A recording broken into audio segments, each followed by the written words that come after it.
Este proyecto nos ha permitido poner en práctica cosas que aprendemos día a día en la universidad.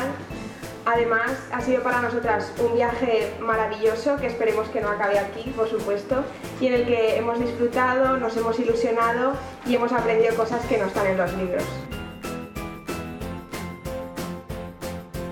Emprender es tener la iniciativa de acometer negocios o obras con la intención de llevarlos a cabo.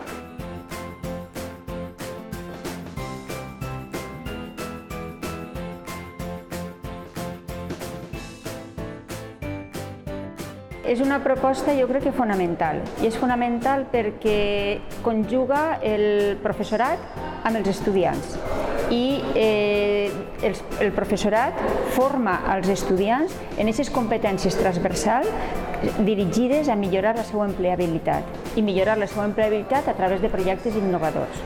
Per tant, jo crec que aquest tàndem professorat-estudiants e innovació es fundamental para completar la formación de la Universidad de Valencia. Nos ha aportado muchas cosas nuevas en el ámbito de todo lo que es emprender, lo importante que es tener, no solo tener una idea, sino cómo llevarla a cabo, cómo venderla, cómo enamorar con la idea, básicamente. Vemos esto como una simulación de lo que podría ser cara al futuro en una empresa, pues realizar un proyecto en equipo, tal, así que es un entrenamiento para cómo realizarlo.